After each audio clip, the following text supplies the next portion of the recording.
نحمده ونصلي على رسوله الكريم اما بعد فاعوذ بالله من الشيطان الرجيم بسم الله الرحمن الرحيم رب اشرح لي صدري ويسر لي امري واحلل عقدة من لساني يفقهوا قولي۔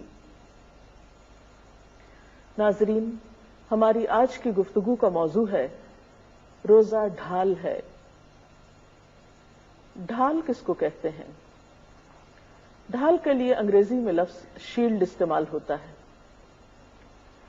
پرانے زمانے میں جب لوگ جنگ کیا کرتے تھے تو دشمن کے وار سے اپنے آپ کو بچانے کے لیے ڈھال یا شیلڈ کا استعمال کیا جاتا تھا۔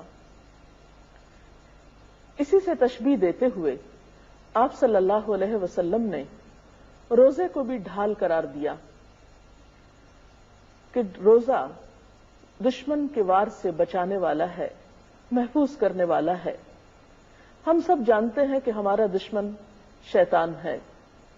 ان الشیطان لکم عدو مبین، کہ یقیناً شیطان تمہارا کھلا دشمن ہے۔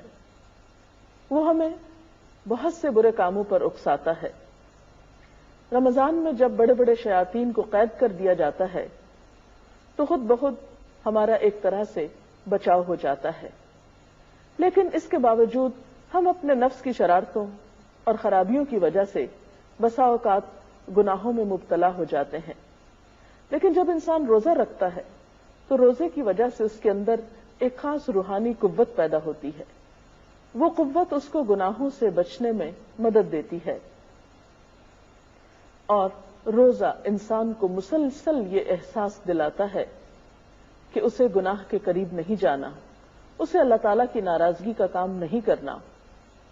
جس طرح اس کا شعور اور احساس سارا دن زندہ رہتا ہے کہ مجھے کچھ کھانا نہیں کیونکہ میں روزے سے ہوں، اسی طرح گناہوں کے قریب جاتے ہوئے بھی اسے ایک احساس ضرور ہوتا ہے۔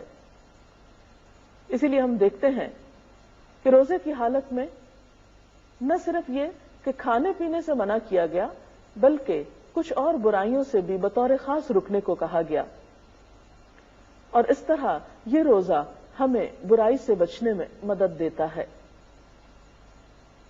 ایک حدیث میں آتا ہے، عن ابی ہریرہ قال قال رسول اللہ صلی اللہ علیہ وسلم الصیام جنۃ وإذا كان يوم صوم أحدكم فلا يرفث ولا يسخب فإن سابه أحد أو قاتله فليقل إني امرؤ صائم۔ حضرت ابو ہریرہ رضی اللہ تعالی عنہ سے روایت ہے کہ رسول اللہ صلی اللہ علیہ وسلم نے فرمایا، روزہ ڈھال ہے، لہذا جب کوئی روزہ رکھے تو فحش باتیں نہ کرے، بےہودہ پن نہ دکھائے۔ اگر کوئی دوسرا شخص روزہ دار سے گالی گلوچ کرے یا جھگڑے تو روزہ دار کہہ دے کہ میں روزے سے ہوں، یعنی اسے کسی کی بےہودگی کا جواب نہیں دینا، کسی کے لڑائی جھگڑے کا جواب اس شکل میں نہیں دینا۔ اور اس طرح روزہ ایک طرح سے دو لوگوں کے بیچ میں جھگڑے کو بچانے میں ڈھال کا سا کام دیتا ہے، یا جھگڑے کو آگے بڑھنے سے بچاتا ہے، اور دو لوگوں کے بیچ میں تعلقات درست رہتے ہیں، کیونکہ کبھی بھی کوئی لڑائی یا فساد یا دنگا یک طرفہ نہیں ہوتا۔ جب ایک شخص حملہ آور ہوتا ہے تو دوسرا شخص اسی وقت چین پاتا ہے جب وہ جواب دے پائے، اور دوسرا شخص جواب کیوں نہیں دے رہا اب؟ کیونکہ وہ روزے سے ہے، تو گویا روزہ ڈھال بن گیا، اس کو برائی سے بچانے میں کامیاب ہو گیا۔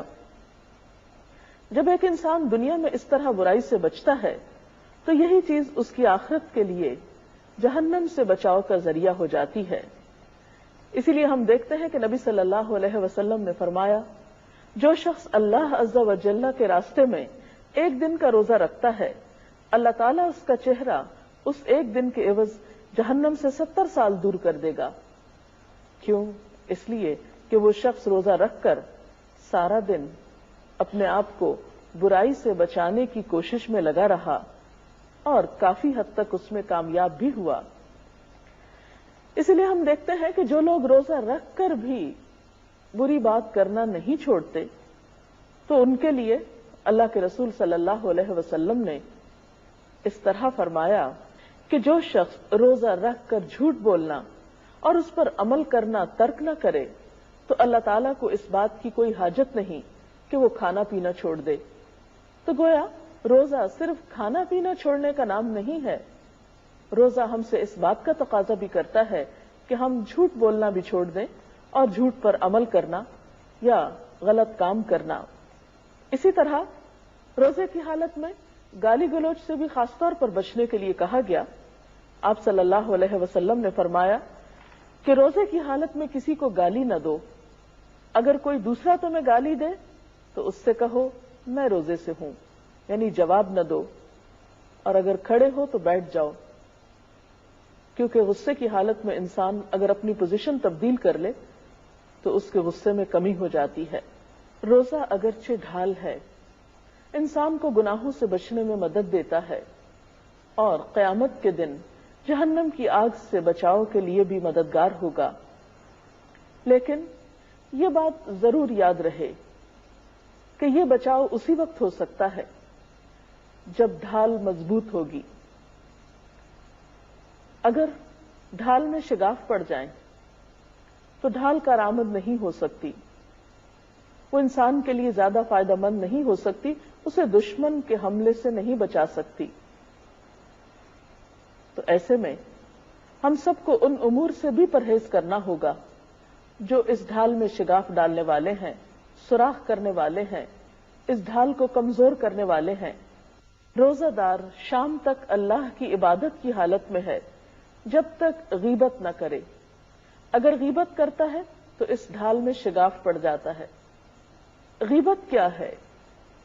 آپ صلی اللہ علیہ وسلم نے فرمایا ذکرک اخاک بما یکرہ، تمہارا اپنے بھائی کا ایسے الفاظ میں ذکر کرنا جسے وہ ناپسند کرے، یعنی کسی کے پیٹھ پیچھے اس کا ذکر برے انداز میں کرنا جو اسے ناپسند آئے۔